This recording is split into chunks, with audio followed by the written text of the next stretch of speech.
Bismillahirrahmanirrahim. Assalamualaikum warahmatullahi wabarakatuh. Alhamdulillahi rabbil alamin. Wassalatu wassalamu ala ashrafil mursalin wa ala alihi tayyibin wa ashabihi al-ghurril mayamin wa man tabi'ahum bi ihsanin ila yaumiddin. أشهد أن لا إله إلا الله وحده لا شريك له ولي الصالحين وخالق الخلق أجمعين. قال الله تعالى في القرآن الكريم: أعوذ بالله من الشيطان الرجيم. بسم الله الرحمن الرحيم.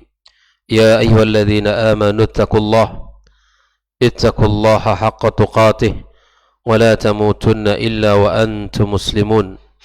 وقال تعالى: يا أيها الذين آمنوا اتقوا الله وقولوا قولا سديدا يصلح لكم أعمالكم ويغفر لكم ذنوبكم ومن يطع الله ورسوله فقد فاز فوزا عظيما. سبحانك لا علم لنا إلا ما علمتنا إنك أنت العليم الحكيم. أما بعد، معاشر الحاضرين والحاضرات من المسلمين والمسلمات rahimakumullah. Alhamdulillah, puji dan syukur pada Allah Subhanahu wa taala. Pagi ini kembali kita merasakan indahnya beribadah kepada Allah, melaksanakan salah satu ibadah yang mulia di sisinya, melaksanakan salat subuh yang mudah-mudahan menjadi ibadah yang diterima di sisinya. Kemudian ucapan salawat dan salam untuk Nabi kita Muhammad sallallahu alaihi wasallam, untuk keluarganya yang mulia dan para sahabat yang telah berjuang bersamanya, yang tak kenal lelah, yang mengorbankan harta dan jiwa mereka demi tegaknya agama Allah Subhanahu wa taala, dan kepada seluruh kaum muslimin dan muslimat sampai hari kiamat bagi yang senantiasa istiqamah di atas jalan dan sunnahnya. Tak lupa kita berdoa kepada Allah untuk kedua orang tua kita, ibu bapak kita yang telah membesarkan dan mendidik kita, yang telah banyak jasa dan kebaikannya kepada kita.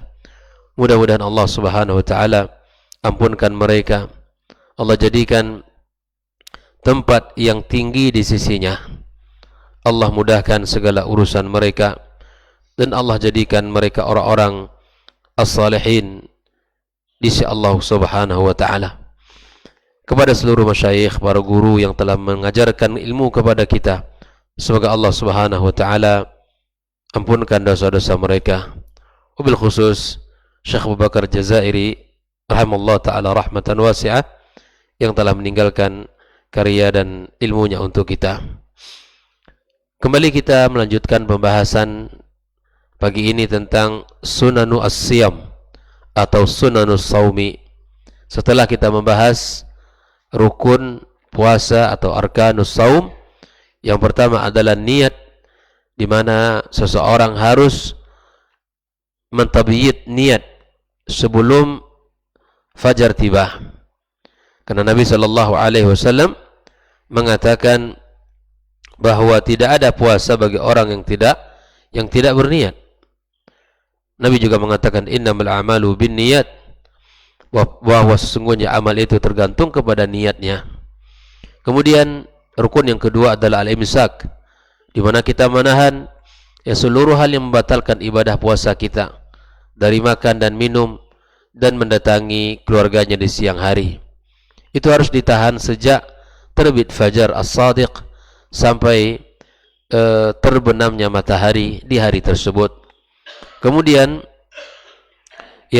al-imsak dan az-zaman, yaitu kita maksud az-zaman ini itu puasanya di siang hari. Tidak boleh ditukar walaupun jamnya sama. Kalau berpuasa di siang hari 8 jam, maka demikian juga dia ingin balik puasanya cukup malam saja 8 jam. Ini tidak bisa. Maka inilah 3 rukun puasa, di mana pertama niat, yang kedua dia harus menahan diri dari segala yang membatalkan ibadah puasa, atau mungkin yang membatalkan atau mengurangi ibadah atau keutamaan pahala ibadah puasanya. Yang ketiga adalah az-zaman, di mana waktunya adalah di siang hari, tidak diganti dengan malam hari. Pagi ini kita lengkapkan pembahasan kita dengan sunanus saum, sunnah-sunnah puasa yang mesti kita kerjakan.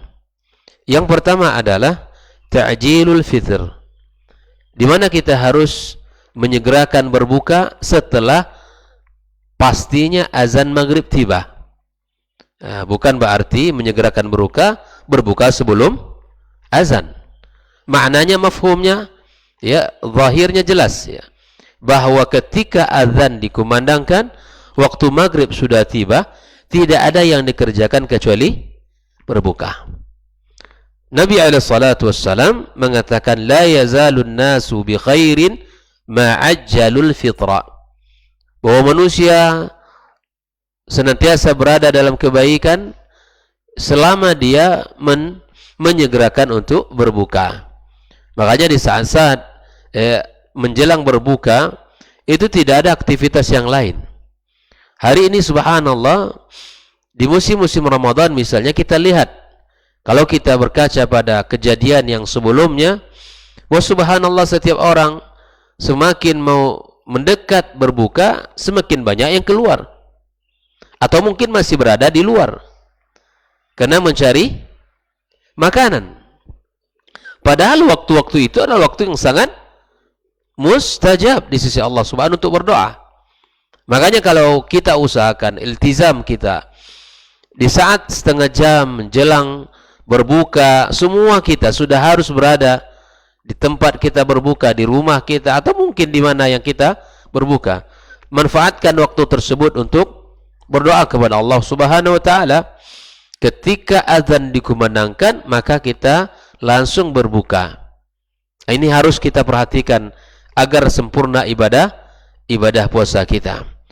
Wa qauli Anas radhiyallahu taala an, inna an-nabiy sallallahu alaihi wasallam lam yakun yusalli al-maghrib hatta yuftira walau ala syurbati ma. Nabi alaihi salatu wasallam, kata Anas, tidak salat maghrib sampai dia berbuka walau hanya seteguk air. Mesti. Ya, artinya ketika maghrib telah tiba, dan tolong kepada kita semuanya agar memperhatikan betul, ya, kepada siapapun, ya, yang mendengarkan kajian kita dan dia pengurus masjid, untuk berhati-hati, untuk waspada terhadap waktu, ya, maghrib masuk. Karena ini akibatnya fatal bagi kaum muslimin. Wabil khusus seperti jam-jam digital harus dikontrol betul, ya, bagaimana kita memastikan, karena sesungguhnya dia akan terus ada pergeseran-pergeseran. Maka kita hati-hati dan kita harus waspada, jangan sampai kita berbuka sebelum maghrib tiba. Ini yang pertama, kita harus menyegerakan berbuka di saat maghrib sudah masuk. Yang kedua, ma'asyarul hadirin wal hadirat, kaunul fitri ala rutabin au tamrin au ma. Jadi apa yang harus kita makan di saat berbuka? Yang disunnahkan pertama kali adalah untuk berbuka dengan rutab. Rutab itu adalah kurma yang muda, kurma yang belum terlalu matang, tapi subhanallah rasanya sangat lezat. Nah, ini sangat dianjurkan untuk berbuka pakai rutab. Kalau tidak ada tamar, insyaallah ini mudah kita cari. Kalau tamar banyak dengan seluruh jenisnya, tapi rutab terkadang di negeri kita tidak sampai, walaupun ada di sebagian tempat mudah kita dapatkan. Tapi kalau di Madinah dan di Mekah itu sangat mudah untuk kita memperolehnya. Kalau kita tidak mendapatkan rutab, kita berbuka dengan tamar. Baru setelah itu itu berbuka dengan air. Ini urutannya, coba kita perhatikan betul, ya, berbuka dengan rutab atau berbuka dengan kurma atau dengan air, teguk air. Tidak ada rutab, tidak ada kurma, minum air dulu. Tidak langsung kolak pisang di situ. Ada orang langsung kolak pisang, kan, dan seterusnya, ada sate. Tapi ya cendol misalnya pada, ya, bisa. Kita coba air saja, karena Nabi mengatakan, kita lihat nanti bagaimana Nabi SAW berbuka. Wa afdalu hadhihi thalathati awwaluha Wa akhiruha adnaha, yang paling afdal adalah rutab. Kemudian yang paling terakhir adalah yang nomor 3, yaitu berbuka dengan air. Wa huwal ma. Wa yustahabbu an yuftira ala witr. Kalau kita rutab atau makan rutab atau tamar, sebaiknya kita makannya witir. Ya, 3, ya, tak cukup 3, masih kurang tambah 5. Tak cukup 5, tambah menjadi 7. Nah, habis itu tidak makan lagi. Cukup dengan kurma saja. Liqauli Anas ibn Malik. Anas menceritakan, kana Rasulullah sallallahu alaihi wasallam yuftiru ala rutabat qabla an yusalliya. Ini yang pertama. Ini Anas ini orang yang paling dekat, melihat bagaimana Rasulullah sallallahu alaihi wasallam sehari-harinya dan membantu Rasulullah sallallahu alaihi wasallam di dalam rumahnya. Qabla an yusalli. Fa in lam takun fa'ala tamarat. Kalau tak ada rutab, maka berbuka dengan tamar. Fa in lam takun hissan min hasawat min ma. Kemudian dia makan his. Ini sudah kita pernah bahas, yaitu sebuah makanan yang olahan dari kurma, kemudian minum air. Ini adalah ya apa yang harus kita makan di saat kita berbuka. Nah, yang ketiga di antara sunnah-sunnah yang mesti kita jaga, ad-du'a'u 'indal iftar. Kita berbuka di saat kita berdoa di saat kita berbuka. Artinya ketika kita berbuka, dianjurkan kita berdoa kepada Allah Subhanahu wa taala. Idz kana sallallahu alaihi wasallam yaqulu 'inda fitri. Apa doa yang kita baca? Ya, di antara doa ada beberapa doa-doa ya. Di antaranya, Allahumma laka sumna wa ala rizqika aftarna wa fataqabbal minna innaka antas samiul alim.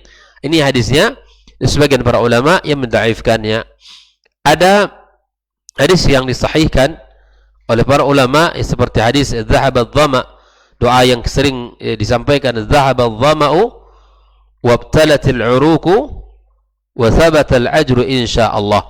Ini tentu ini adalah ya, setelah bismillah azan dikumandangkan, kemudian kita minum.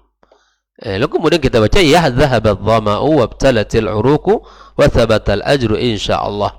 Ini doanya sangat dianjurkan untuk kita baca. Karena di antara sunnah-sunnah ini menyempurnakan daripada ibadah kita. Wa kana Ibnu Umar yaqulu, Allahumma inni as'aluka bi rahmatika allati wasi'at kulla syai'in an taghfira li dhunubi. Wahai Rabb, yang aku mohon dengan rahmatmu yang sangat luas, ya, melingkupi segala sesuatu, maka aku mohon dosaku diampunkan. Ini di antara ucapan Ibnu Umar radhiyallahu taala an. Ikhwani ma'asyiral hadirin rahimakumullah. Yang keempat, as-sahur. Ini as-sahur ini sangat penting. Dan sahur adalah makan dan minum di akhir malam. Ya, bukan pulang salat tarawih. Kalau pulang salat tarawih itu makan malam. Ini sebagian mungkin di antara kaum muslimin apakah masih ada tradisi ini? Ya, dulu bayangkan pulang salat tarawih biasanya tadarus di masjid. Nah, pulang tadarus langsung makan. Dia bilang, saya sudah sahur, nanti subuh tak boleh dibangunkan lagi. Dibilang sama keluarganya. Itu bukan sahur. Sahur itu waktunya disebutkan di sini adalah, ya, disebutkan waktu sahur yabtadi'u min nisfil lailil akhir wa yantahi qabla al-fajr. Di saat ya separuh malam sudah lewat, kemudian sampai sebelum azan. Nah, ini waktu sahur. Dan sahurlah, karena sesungguhnya sahur itu adalah keberkahan. Ya, walau hanya seteguk air. Bahkan para ulama mengatakan, ya, bahwa sahur itu sesungguhnya memudahkan kita, bukan menyulitkan. Yang kita inginkan keberkahan, cobalah kita. Hari ini mungkin kaum muslimin ada yang sahur. Hari ini kita makan. Sebelum fajar kita sudah makan. Dan rasakan betapa ringannya badan kita. Tapi antum bisa bayangkan ketika sahurnya jam 2 malam. Jam 7 sudah mulai terasa di perut. Tapi kemudian di sini ketika kita mengamalkan sunnah sahur, di mana mengakhirkan sahur sebelum salat subuh, ada keberkahan. Nabi SAW mengatakan, tasaharu fa inna fi sahuri barakah. Ada keberkahan yang Allah berikan di waktu sahur. Ya, Kemudian Nabi sallallahu alaihi wasallam mengatakan inna fasla ma baina siyamina wa siyami ahlul kitab aklatus sahar. Perbedaan kita dengan puasanya ahlul kitab adalah waktu sahur. Kita makan dan mereka ya memiliki perbedaan dengan cara sahurnya kita kaum muslimin. Dan subhanallah, sahur ini tidak hanya menjadi sunnah tetapi dia juga mengakhirkan, ini yang kelima, mengakhirkan sahur itu juga bagian daripada sunnah puasa. Sahur itu adalah sunnah puasa dan ditambah dengan mengakhirkan sahur. Ta'khirus sahur ya ilal juz'il akhiri minal laili. Kita akhirkan sahur menjelang beberapa saat ya sebelum atau menjelang azan subuh. Nah, Nabi sallallahu alaihi wasallam mengatakan la tazalu ummati bi khairin ma ajjalul fitra wa akharus sahur. Ya Allah Subhanahu wa taala ya akan memberikan kepada kita kebaikan-kebaikan ya selama kita mendahulukan atau menyegerakan kita berbuka dan mengakhirkan sahur. Ini Nabi SAW mengatakan bahwa akan senantiasa umat ini dalam kebaikan. Kalau Nabi SAW mengatakan ini tentu bukanlah perkara yang biasa. Nabi mengatakan akan ada senantiasa kebaikan di tengah-tengah kita di saat kita mengakhirkan sahur dan menyegerakan berbuka. Nah, ada permasalahan. Ini masalah imsakiyah di kita. Ya, imsakiyah itu bukan berarti akhir dari segala-galanya. Pemerintah kita membuat imsakiyah agar kita berhati-hati. Ini imsakiyah itu tidak sama seperti azan. Hukum imsakiyah itu tidak seperti hukumnya azan. Azan ya itu menghentikan segala-galanya. Kita tidak boleh makan dan minum. Dan biasanya imsakiyah itu dibuat oleh pemerintah beberapa menit sebelum masuknya waktu subuh atau azan subuh. Maka kalau seandainya masih ya biasanya di kita itu pakai apa? Sering ya seterusnya. Kita azan sajalah. Dipakai itu agar mengingatkan kaum muslimin, ya orang-orang yang ingin berpuasa bahwa sudah dekat saatnya waktu azan. Maka kita harus berhati-hati. Hanya sebagai pengingat. Kalau seandainya masih ada makanan di mulut kita atau minum yang belum selesai, ketika imsakiyah sudah tiba, tidak masalah insyaallah. Itu akan ya masih dibolehkan dan masih dibolehkan kita untuk makan. Karena sekali lagi imsakiyah bukan tidak sama hukumnya dengan hukum azan. Itu hanya diberikan sebagai bentuk ya pengingat di dalam ya kita berhati-hati untuk tidak makan dan minum. Ikhwani kaum muslimin rahimakumullah.